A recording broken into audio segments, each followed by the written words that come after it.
Hey everybody, Sarah at Nova again. And this time around, we're going to talk about a very classic vintage superbike. But before we get to that, update on this Aprilia. Thanks to cameraman Todd, this is now my Aprilia. This is just sort of a refresher and reminder. If you're working on stuff yourself, a very good, back to basics kind of, well, just reminder really. Something I always preach here in the shop is always cover your bases before you go down the rabbit holes of weird esoteric things that could be wrong with your machine. That can mean like checking the grounds on an electrical system. That can mean making sure your fuel is clean. That can mean always do your timing and valve adjustments before you get to your carburation or fuel injection problems. So I had a moment on that with this, where basically this bike had a misfire thing or a throttle hesitation thing. It felt like a sticky injector. We knew the bike had been parked for a while. I took it out on 2 long rides, and both times as it got hot, it got worse. And so that, in my sort of vintage attuned brain, I started thinking of overheating electrical pieces. Come back and I check the throttle position sensor, check it cold, check it hot, no change. So that's, so I'm like, what is it? I took the one step on towards the internet, the most dangerous place in the world for learning about motorcycles and cars and anything really. And started coming across all of the Aprilia specific problems that there are out there. And I started thinking, oh, what if it's this? What if it's this? What if it could be this? Could be the computer, could be, all sorts of stuff. This bike also has a non-working speedometer.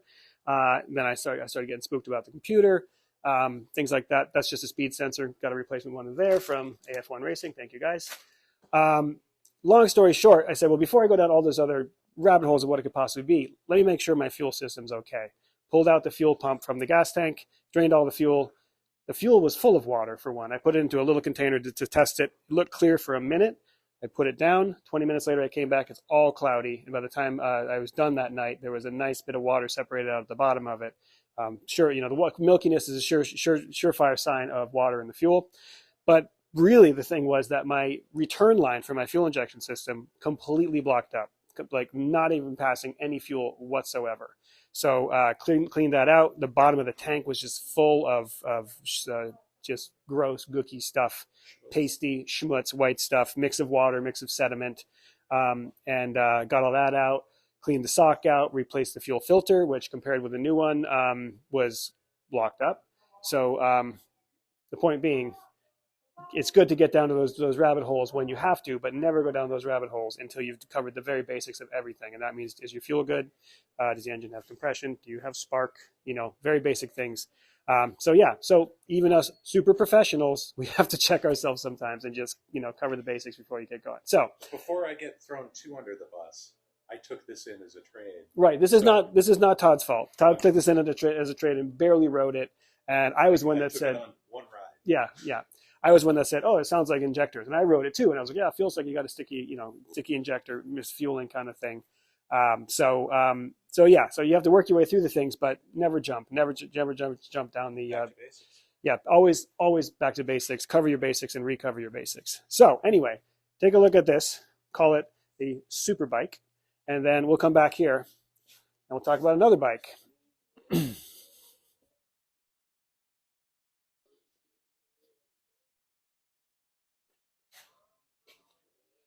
And as you can see, spring is in full swing. Everything is chaos. If you were to look out the back door, there's a school of motorcycles just lined up at the back door, getting ready to come in, or having been parked out there after a test ride. But anyway, today we're talking about a 1975 Honda GL1000, aka the Goldwing, the first year of Goldwing. Now, this is also a super bike. If you watch our videos, if you know the history of stuff, I'm certainly not the only one talking about these things. But the era of the 1970s was really the first superbike era. Late 60s started, and then the 70s it was on, and there was horsepower wars happening. And superbikes were bikes that could just go really fast, basically faster than they ever had been able to be before. Honda was one of the kickoffs of the era in '69 with the CB750, and Kawasaki soon after came out with the Kawasaki Z1, the 900 double overhead cam 4-cylinder, and Honda was like, we got to respond to that. And so they designed this flat 1000cc bike, bigger than the Z1, flat 4, carrying its weight down low, and liquid cooled as well. and yeah, shaft drive was the other thing that the Z1 this has that the Z1 was not.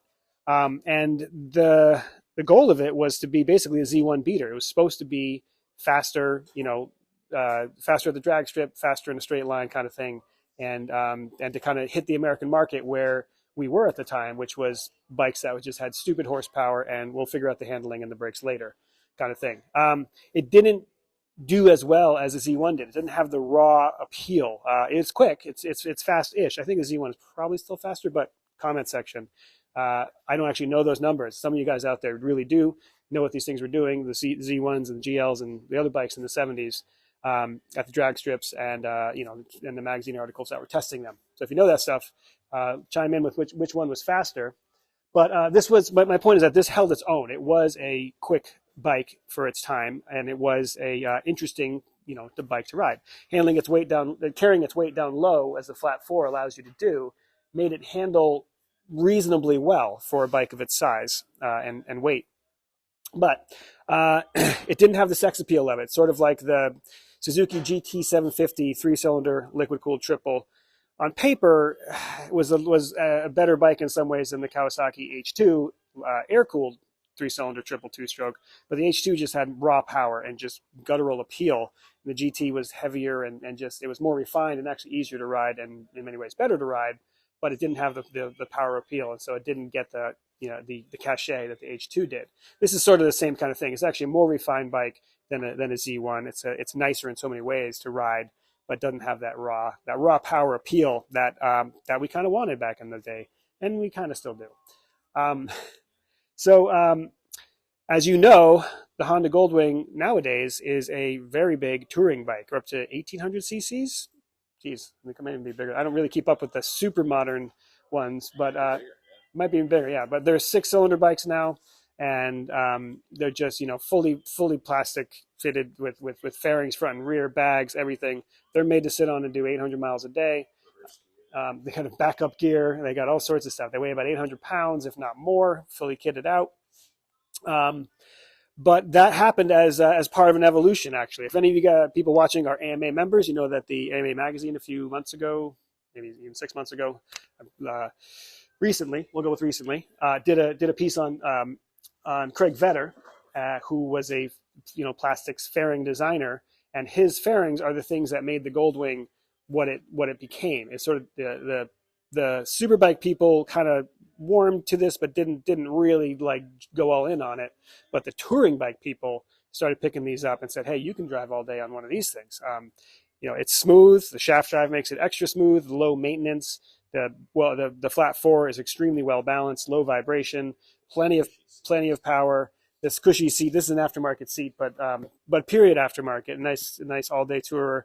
But you put a big Vetter fairing on the front, and suddenly you're looking like a modern day, or more like a modern day Goldwing, and more like a modern day. Even Harley's kind of started to copy that touring thing.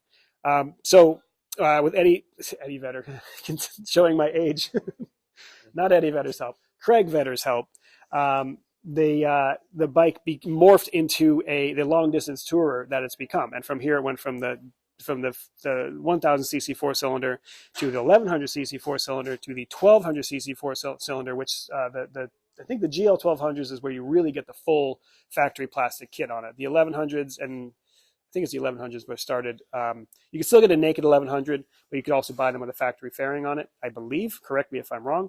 But the 1200s, you get an Aspen Cades in the Interstate. Bailey has an Aspen Cade in 85 that she loves dearly. That's when you get into the full plastic, everything, factory front and rear, factory bags, everything. And that's the bike you could buy straight out of the factory floor and just put your stuff in it, or excuse me, straight out of the showroom floor, put all your gear in it, take off and go. Incredibly long-legged bikes, incredibly long-lasting bikes. We've seen them. We did one, GL1100 a few years ago that had, what did we have? We had to pull the head off. We had a head gasket leak, and we pulled the heads off and we measured everything inside the engine. Everything was beautiful, perfect. No need to touch the rings, no need to touch the bore, no need to do any further engine work on it. Just seal it up a little bit and go back, and it's good for another, very long time. So they're really well built, long lasting bikes, and yeah, after the 1200s, you go on, and you go on into the big bikes that they are today. The bike is really the gold standard of, gold wing, gold standard of big touring bikes, I would say. I mean, Kawasaki has their own, Yamaha has their own, Suzuki made a couple, Harley obviously has, its own world of touring bikes. But this versus a Harley is a very different touring experience. Um, and it's the sort of a different world. In my mind, you buy a Harley touring bike because you want to have a Harley and you want to tour, not because it's the best touring bike out there. I could be wrong about that, but people have their opinions. But this is just it's a different experience. It's a smooth ride. It's almost like a car on two wheels. So yeah, as I said, this sort of set us off in the direction of touring, and it was sort of an accident. Again, meant to be a super bike. So if you love these things, either I mean, any of the videos that you watch, if you want to chime in about 70s superbike lore, please talk about it. I'm always happy to hear about it.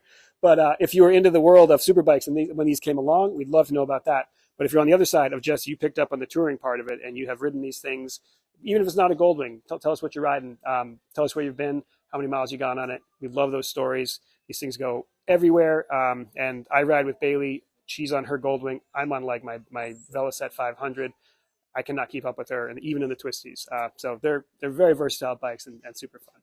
As usual, thank you for watching. Please do like and subscribe if you have not. It does help us, and we'll see you again.